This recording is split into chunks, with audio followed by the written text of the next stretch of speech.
Now that you've watched a video introducing Scratch and Scratch programming, we need to talk a little bit about how we're going to start learning this. Because ultimately, we want you to know enough about the tool to make something completely original by you. So what you will be doing in class is we have 12 different activity cards that you will go through. Each one of the activities will teach you a new skill that you'll be able to apply to a future project. You can do them in any order that you want except for number 12. Don't do number 12 very early. You really should save that one for last because it won't make much sense to you right at the beginning, and even at the end it'll be kind of a different concept to understand.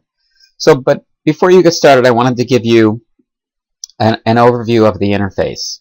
So when you open Scratch by clicking on the little kitty cat icon, this is what you'll end up with. But let me explain the screen to you. Right here, this is called the stage.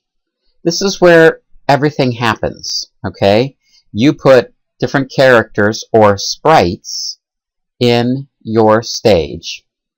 And this is where, if you're making a game or a story, this is where the story gets shown or the game gets played. Right down here below it are your sprites. Your sprites are objects or characters that are in your game or your story. They're basically pieces of art. Right over here in the middle is where we have our script area. So you can see the cat sprite is selected, and if I had a program for him, it would be right here. Now the programming area, and the video alluded to this, the program works by blocks clicking together. And if the blocks can't click together, meaning that they fit together, then you're doing something that the program really doesn't allow you to do. You have 1 to 8 different types of blocks. So right now I'm on the motion block. You can see it's solid blue. If I change it to the looks block, it goes to solid purple. It doesn't matter what color you put over on the script. That's just to help you understand the difference. So I'm going to give you a real quick little overview on how this works. So all the blocks in here have to do with moving the character. Right now he is in the center of the stage. If I click and put move, I've got a very short little program, and if I click on it, my cat moves. Every time I click on it, it will move. I can have the cat turn. See how this snaps together? As soon as that little white comes up, I can let it go and it snaps together. So now it's moving and turning at the same time.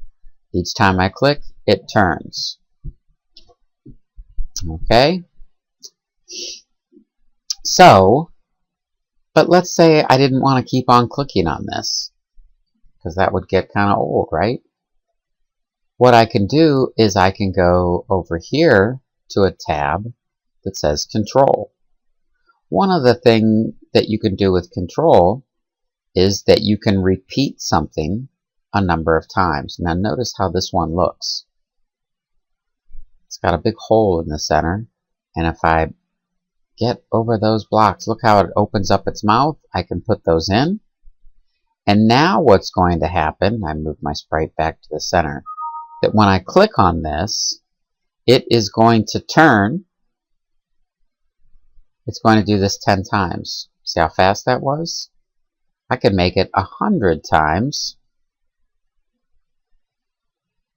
Now each move, he's going forward and turning, and it's doing that very fast. If I make it bigger, put him right in the center, have him go forward and turn, you can see what's happening.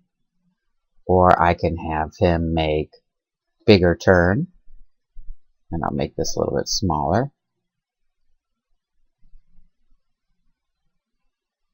Okay, and he does that 100 times. There are other things that we can do to this.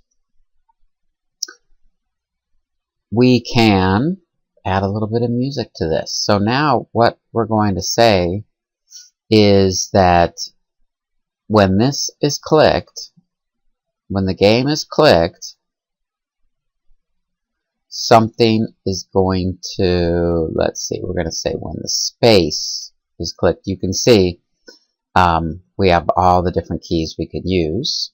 I'm going to say that when the space is clicked as he's spinning, I want it to make a sound.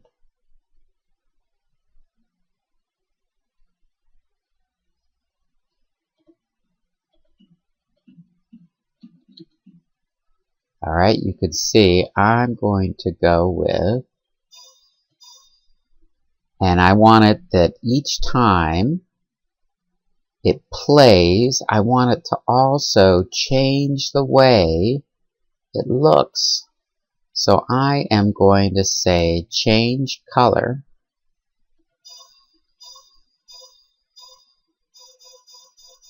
So now as I play this, alright, I can make a different sound go as he does his thing. The program runs. The interactive part is me pressing the keyboard. So you're going to go through some activities. Those activities are going to have you either maybe creating a script or creating a sprite, and then it'll tell you how to go to the different areas, the different types of blocks, drag them over, and it'll walk you through. They're relatively short, and when you finish each one of those, you will have a web page where you can go select your homeroom, put your name, and say which activity card you completed. This is my record that you completed, so you can keep track of yourself. Since this will take a few class periods, you'll have a little card that you'll be able to put in your headphone bag to help you keep track of what you've finished. Have fun!